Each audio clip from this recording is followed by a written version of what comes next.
اعوذ باللہ من الشیطان الرجیم بسم اللہ الرحمن الرحیم۔ پاکستان ماضی، حال اور مستقبل کی سیریز جو ہم نے سٹارٹ کی ہے، یہ اس کی پہلی قسط ہے۔ اس سے پہلے ہم نے ایک انٹروڈکٹری ویڈیو بنائی جس میں نے آپ کو بتایا کہ میں ایک محب وطن پاکستانی ہونے کے ناطے، ایک عام پاکستانی ہونے کے ناطے پاکستان کے متعلق اپنی سوچ کہ ہمارا وطن جو ہے اللہ اس کو سلامت رکھے، تا قیامت رکھے، تا ابد رکھے، لیکن اس کے ساتھ جو گزشتہ 75 سالوں میں جو کچھ ہوا ہے، ایک عام پاکستانی کی حیثیت سے میں اپنی کچھ سوچ جو ہے آپ کے ساتھ شیئر کر سکوں۔ سب سے پہلے ایک انتہائی کرب کا مقام ہے، دکھ کا مقام ہے کہ ہم پاکستان کے جو حالات موجودہ دیکھ رہے ہیں۔ میں سن 2022 کی بات کر رہا ہوں، جہاں پر پاکستان کے اوپر ایک امریکی ایما کے اوپر بنی حکومت جو ہے وہ امپوسٹ کی گئی ہے، مسلط کی گئی ہے، اور شہباز شریف اس حکومت کو رن کر رہے ہیں، اور پاکستان کی سیاست میں جھوٹ، فریب، مکر کے علاوہ اور ہمیں کچھ نظر نہیں آ رہا ہے۔ بدقسمتی سے میں ایک اپنی جو سوچ ہے وہ آپ کے ساتھ شیئر کرنا چاہوں گا۔ بہت عرصہ ہوا ایک ترانہ میں نے سنا، ملی ترانہ، جس نے میرے دل میں گھر کر لیا۔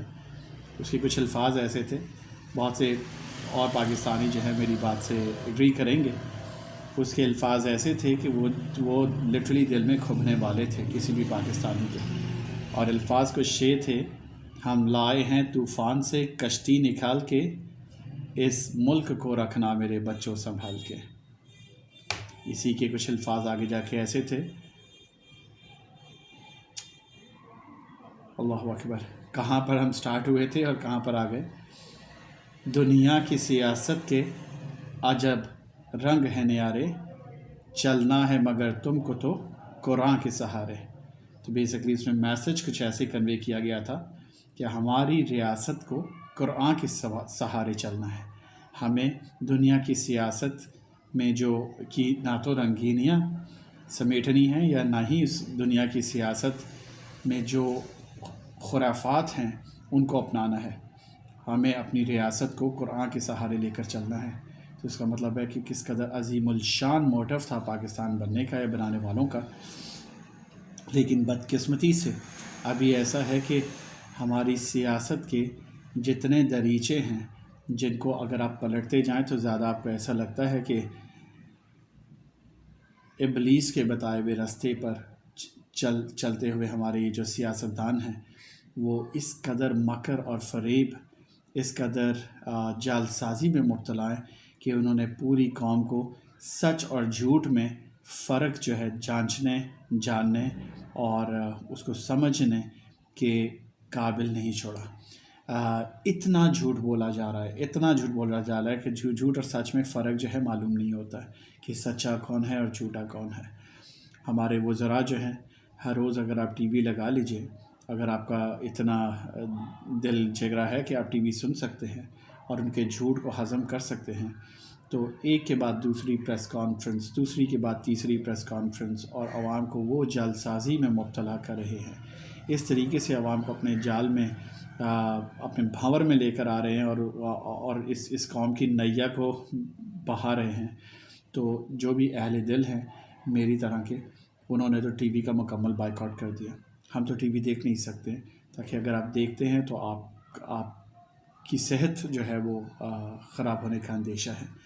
Now, having said this، میں کہنا یہ چاہوں گا کہ بدقسمتی یہ ہے پاکستان کی کہ کبھی ہماری ریاست اپنے پیر پہ کھڑی نہیں ہو سکی ہے، کبھی ہماری ریاست اپنے پیر پہ کھڑی نہیں ہو سکی ہے، اور ہماری ریاست میں جس طرح مسلمانوں کی تاریخ رہی ہے کہ اندر کے غدار ہی اس قوم کو ہمیشہ ڈستے ہیں۔ تو آج ہم بالکل وہی ہسٹری دہرا رہے ہیں جو محمد بن قاسم کے دور کی ہسٹری تھی۔ ہم وہی ہسٹری دہرا رہے ہیں جو کہ سراج الدولہ کے دور کی ہسٹری تھی، رائٹ۔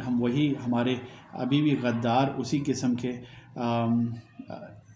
ہیں جیسے اس دور میں تھے، جو ان مسلم زعماء کو جنہوں نے بیسکلی اغیار کے ہاتھوں آ کر کے آخر کار شکست دی تھی، دنیاوی شکست دی تھی۔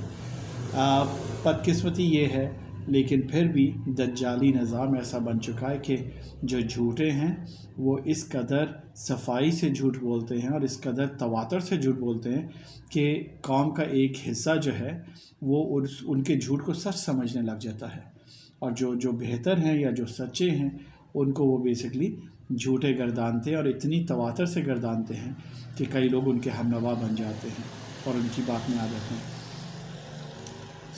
پہلا تو میرا یہ موضوع سخن بات کرنے کا جو موضوع ہے وہ یہی تھا کہ یہاں پر ہمارا وطن آ چکا ہے کہ کہاں سے چلے تھے کہ چلنا ہے مگر تم کو تو قرآن کے سہارے، لیکن اللہ ایسے ظالموں کے ساتھ انصاف کرے جنہوں نے اسی وطن کو، جس نے قرآن کے سہارے چلنا تھا، اس کو اس اللہ کے بتائے ہوئے راستے سے ہٹا کر اس ابلیسی راستے پر لگا دیا کہ یہاں پر جھوٹ کے علاوہ دوسری بات نہیں ہوتی ہے۔ جھوٹ کے اوپر پورے کے پورے ان کے بیانیے جو ہیں وہ کھڑے جاتے ہیں۔ آج کل نیریٹو کی جنگ ہے، بیانیے کی جنگ ہے، تو کہا یہ جا رہا ہے کہ جتنا زیادہ جھوٹ بولو گے اتنے زیادہ بیانیے جو ہے وہ عوام کے سامنے لے کر جاؤ گے، اتنے زیادہ نیریٹو عوام کے سامنے لے کر جاؤ گے۔ تو یہ انتہائی دکھ اور افسوس کی بات ہے۔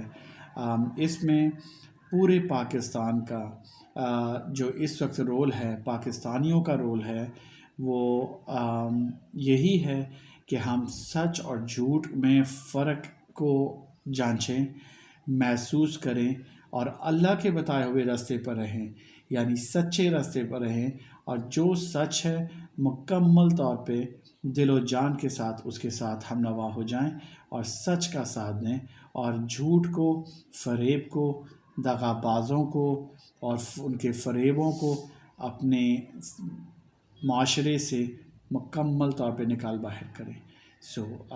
اس کے ساتھ ہی انشاءاللہ آج کی ابھی کی یہ نشست ختم کروں گا۔ میرا مقصد یہ ہوگا کہ چھوٹی سے چھوٹی نشست رکھی جائیں تاکہ اگر کوئی سننا چاہے تو آپ کے لیے دقت کا سامنا ہو۔ آج بہت آسان ہے سوشل میڈیا کے دور میں ڈائیورژن، مطلب ذہنی ڈائیورژن بہت آسان ہے، تو اچھی بات یہ ہے کہ جتنی مختصر بات کی جائے اور اپنا جو بیانیہ ہے، اپنی جو سوچ ہے وہ دوسروں تک پہنچائی جائے۔ مختصر بات کر کے دریا کو کوزے میں سمونے والی بات ہے، تو اتنا ہی بہتر ہے۔